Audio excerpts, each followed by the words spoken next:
What's up guys, James here, how are you doing?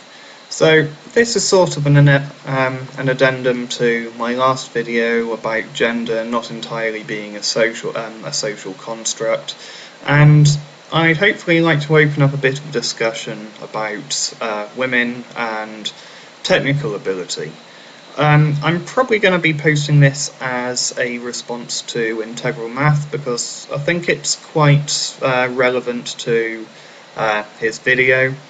Now, I do think that it's likely that there is a small biological factor in why women don't seem to be drawn to more technical subjects, but I think that upbringing likely has a far greater effect.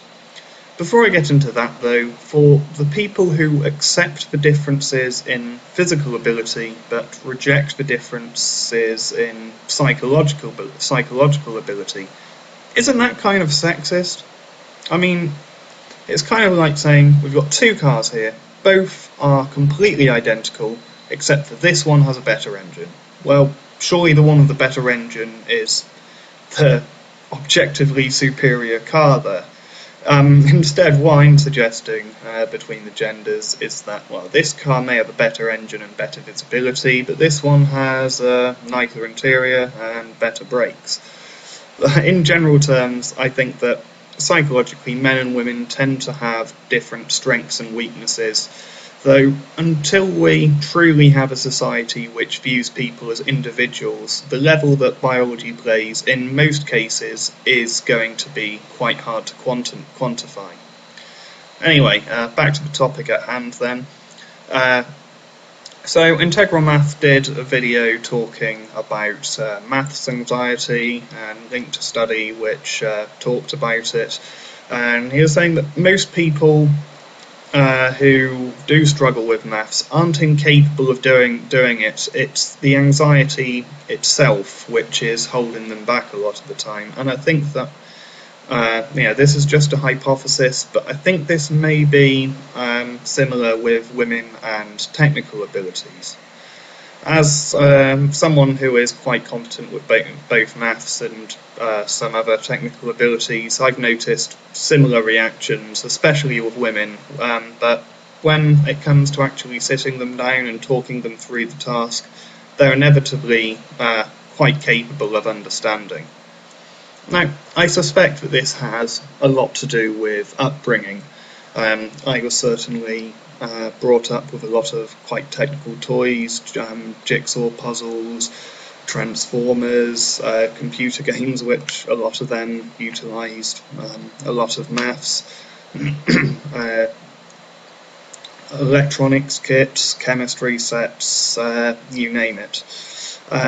Now, I was looking through the toy store online to see if things had really changed very much. This is toys for children under 3 I was looking at. For the boys' toys there was toolkits, balls, remote control cars, fire engines, building blocks, dinosaurs, rockets. Lots of those had quite a few parts to assemble as well, and this is going to help them have more of an intuitive understanding of physics and construction, spatial awareness, fitting things together, that kind of thing.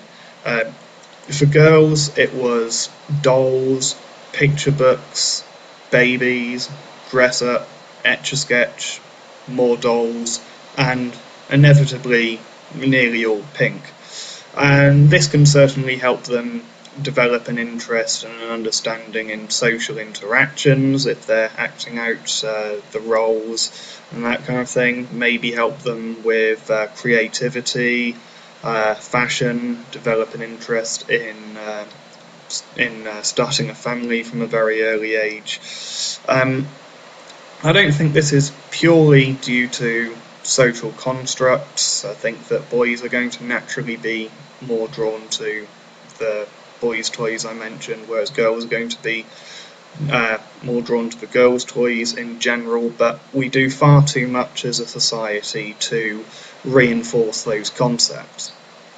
So When girls get to school, maybe technical skills, a lot of them are completely new to them, and from their own experience of play and what they see as their roles in society, a lot of those skills just don't seem beneficial to them.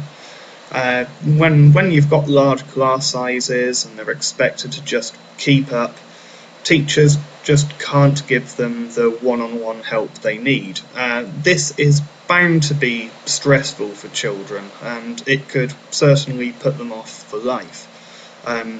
I've certainly got the knowledge to do financial, I've certainly got the brain power to do financial work, but the way that was all introduced to me by my father was extremely stressful, and it gives me a lot of anxiety and makes it very hard for me to actually focus when I'm dealing with that kind of stuff. So, this applies to everyone really. Um, so I'd be interested to hear what everyone else's thoughts are on the matter. Video responses are especially welcome from anyone, but especially women, whether you're technically minded or not. So I've got a few questions for you guys to answer if you give me a video response. What kind of toys did you play with when you were growing up? How much do you feel that your toy choices were influenced by your friends and family? What were your family's expectations of you in technical roles? How do you feel when you're forced to learn a new technical skill, and why? Who does most of the technical work in your household? If it's not you, then how do you think the person who does that work would feel if you took that role from them? If it is you, how do you feel if that role was taken from you? Why do you think that women generally don't feel comfortable with those kind of roles? And how do you think that women should be encouraged to take up more technical tasks? Anyway, that's it from me for now. So until next time, comment, rate, subscribe, send me video responses, and I'll see you soon. Bye.